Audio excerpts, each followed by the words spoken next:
Director of Rugby in South Africa, Rassie Erasmus, yesterday posted screenshots of social media messages sent to Kobus Reinach.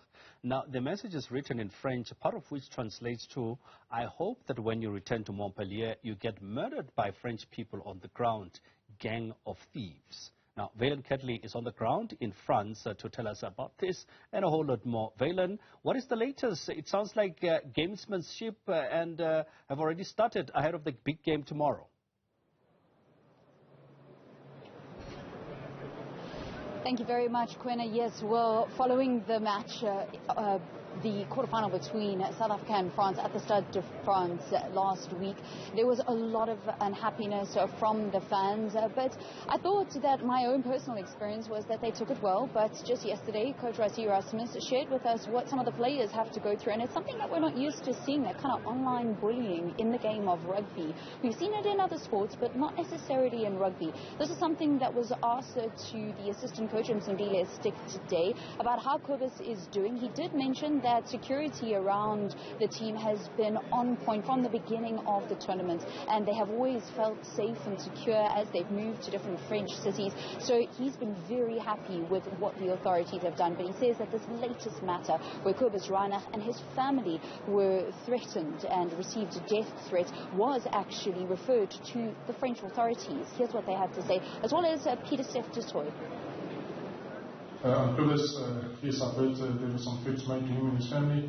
It's an unfortunate situation, but I think everything has been reported to the French authorities, and they're handling it at the moment.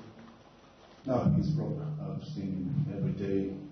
He's in a good space. He's got his family around him. And I think at the moment in our camp, must also give credit to the French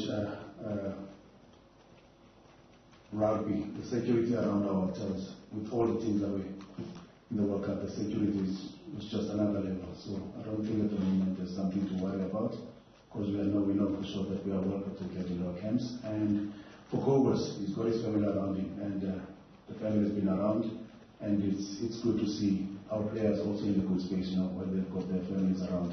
I think that's one thing we as a coaching staff and the management, we are finding a good balance in the sense of to get the human side first, to be happy, Of course, the Springbok scrum half has had an incredible impact in the games that he's played for the Springboks here at the World Cup. And he is a man that lives and works in France. He's been playing at Montpellier since 2020. So the next question posed to assistant coach Newzroom Afrika was, what is his mentality at the moment after having seen that on social media? And Stick said that Kobus is he's mentally up for tomorrow's match, which is the second semi-final here at the Rugby World Cup against England. He said that having the families, where we've often heard throughout this tournament the impact of players having their families with them, having their wives, having their children with them at the hotel, being able to switch off from rugby in this very long tournament, which is 8 weeks, has been really helpful to them. And that's something that came up again when Newzroom Afrika was asked about how is Kobus's mentality. Of course, is in the starting lineup for tomorrow's match. In fact, it's going to be the most experienced Springbok team that will take to the field in a test match. Kobus Reinach starting at a scrum half. This, of course, is a repeat of the 2019 final, where South Africa won 1916 to lift the Webb Ellis Trophy the last time out in Japan. So when you compare these two teams, how do they compare? Well, this is a comparison that Newzroom Afrika gave. One thing I know for sure, without even going too deep to 2019, in the past year, I think they are totally a different team. I know they started slow under the new coaching staff with Borthwick, but at the moment, because we analyze them and we go deep into how they do things and what they stand for. And to be honest, there's been a lot of changes in how they do things. And if you look at the way they're kicking, probably the closest team to France, how the amount of kicks you get in the game. Like some of the games, even when they played against teams like Chile, they'll probably go about over 40 kicks in the game. So that shows you that there's a bit of a tweak in there in how they do things. And physically, once again, because of the games they played against France. Of course, Quinn, the question is asked whether South Africa can bottle the kind of mental focus and physicality that they were able to bring against the French team to get through that quarter-final. And Bongi Mbonambi, Springbok hooker, said that whenever they play for the South African team, it's not a problem, and it won't be a problem for tomorrow's semi-final against England. Obviously, as individuals, we have our own different way to get ourselves mentally ready. I mean, the physical part is really taken care of in the week. I mean, captains runs, we just clean up, do some tidy-ups. But I think, just the day before, I go through my own processes. Everyone goes through their own processes.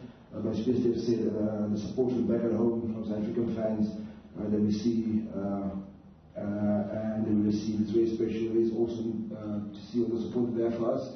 And I mean, it's just us as rugby players pitching up on the day, representing the Springbok jersey and representing South Africa.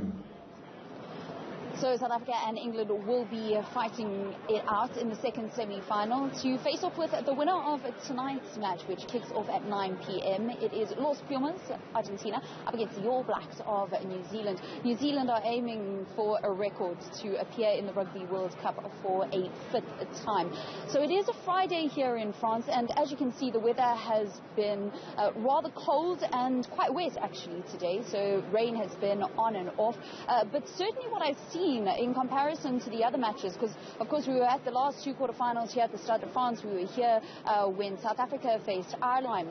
The stadium is already open. They open 3 hours before kickoff, so it has already been open for the last hour. So as you can see there are a number of fans, but it feels as if we are going to see the influx of fans a little bit more as the evening goes on. A French journalist did say to me, though, don't worry, it will be a full stadium. Maybe 1,000 or 2,000 people it won't reach its full capacity, but he's still expecting a large crowd for this fixture, Gwenna.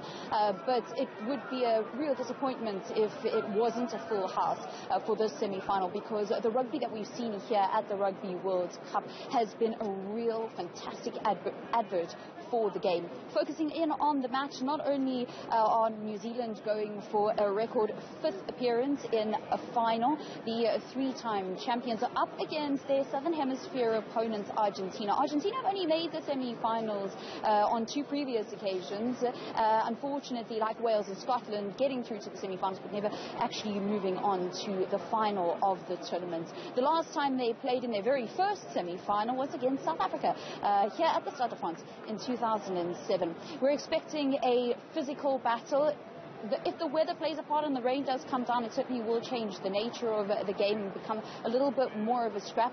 But there's a couple of important head-to-heads and a couple of fantastic players that we're hoping will really come to the fore. And also because these two teams do often play one another. Not too much Rugby World Cup history, but of course they do have a lot of Rugby Championship history. But certainly New Zealand are the favoured teams for this encounter. 36 times that they've played against one another in international rugby. Argentina have only ever seen past New Zealand on 3 occasions.